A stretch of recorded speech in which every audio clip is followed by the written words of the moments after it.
इस वीडियो में हम सुबैया अल अस्लमिया राज़ियल्लाहु अन्हु की विरासत का पता लगाएंगे।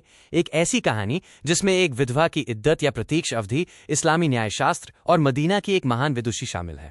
सुबैया का विवाह साद से हुआ था, जो यमन से मक्का में कमजोर और उत्पीड़ित लोगों में से एक थे। साद एक शुरुआती मुस्लिम थे जिन्होंने सुबैया के साथ मिलकर अपना जीवन अल्लाह के रसूल सल्लल्लाहु अलैहि वसल्लम को समर्पित किया। उत्पीड़न का सामना करने के बाद उन्होंने 2 बार हिजरत पलायन किया, पहली बार हबशा अबीसीनिया में सुरक्षा की तलाश में और फिर दूसरी बार मदीना। उनके इस अद्वितीय त्याग के कारण उन्हें 2 हिजरतों वाले लोग के रूप में जाना जाता है। साथ कई प्रमुख लड़ाइयों में शामिल हुए, जिनमें बदर का युद्ध भी शामिल है। ये दुखद है कि मक्का विजय के बाद जिस शहर को बचाने के लिए उन्हें भागना पड़ा था, उसी शहर में उनकी अचानक मृत्यु हो गई। पैगंबर सल्लल्लाहु अलैहि वसल्लम साद की मृत्यु से दुखी थे, क्योंकि वो चाहते थे कि साद मदीना लौटें ताकि उनकी हिजरत पूरी मानी जाए। साद को मक्का में दफनाया गया, लेकिन सुबैया मदीना लौट आईं, अकेली और गर्भवती। साद की मृत्यु के 2 सप्ताह बाद सुबैया ने एक बच्चे को जन्म दिया। यहीं से न्यायशास्त्र की दुविधा पैदा हुई। क्या उनकी इद्दत या प्रतीक्षा अवधि प्रसव के साथ समाप्त हो गई, या उन्हें मानक विधवा इद्दत 4 महीने और 10 दिन पूरी करनी थी? सुबैया के मामले ने यह स्थापित किया कि एक गर्भवती विधवा के लिए प्रसव हमेशा लंबी इद्दत की अवधि को समाप्त कर देता है। इस घटना ने आने वाली पीढ़ियों के लिए इस्लामी कानून के इस जटिल मुद्दे को हमेशा के लिए सुलझा दिया। प्रसव के तुरंत बाद सुबैया ने पुनर्विवाह की तैयारी शुरू कर दी, जो सांस्कृतिक भ्रांतियों को दूर करता है।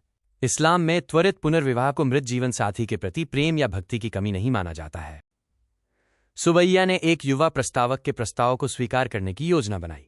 हालांकि अबू सनाबिल नामक एक व्यक्ति ने हस्तक्षेप किया और कहा कि उनकी इद्दत पूरी नहीं हुई है, जिससे भ्रम की स्थिति पैदा हो गई। अबू सनाबिल की बात सुनकर सुबैया तुरंत पैगंबर सल्लल्लाहु अलैहि वसल्लम के पास गई ताकि इस फतवे कानूनी राय की सच्चाई जान सके।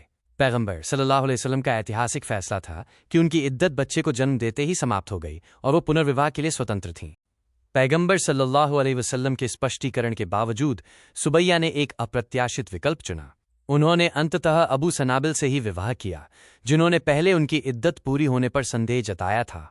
ये घटना शुरुआती इस्लामी समाज में महिलाओं को अपना जीवन साथी चुनने की पूर्ण स्वतंत्रता को दर्शाती है।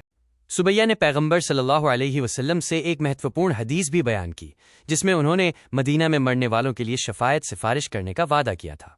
ये उस महिला द्वारा सुनाई गई हदीस है जिसने मदीना के लिए अपना घर छोड़ा और जिसके पति ने हिजरत के बाद मक्का में अपनी जान गंवाई।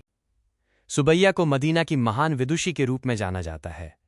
ज्ञान की उनकी सक्रिय खोज, शुरुआती त्याग और हदीस के संरक्षण ने उन्हें एक मूलभूत फकीह न्यायविद बना दिया। महान न्यायविदों ने उनसे शिक्षा ली और हदीसें बयान की। सुबैया अल अस्लमिया राज़ियल्लाहु अन्हु सिर्फ एक विधवा नहीं थीं, वो एक मुहाजिर और एक उत्तरजीवनी थीं, जिनके दुख और सत्य की खोज ने आने वाली महिलाओं के अधिकारों और इस्लामी न्यायशास्त्र के नियमों को स्पष्ट कर दिया।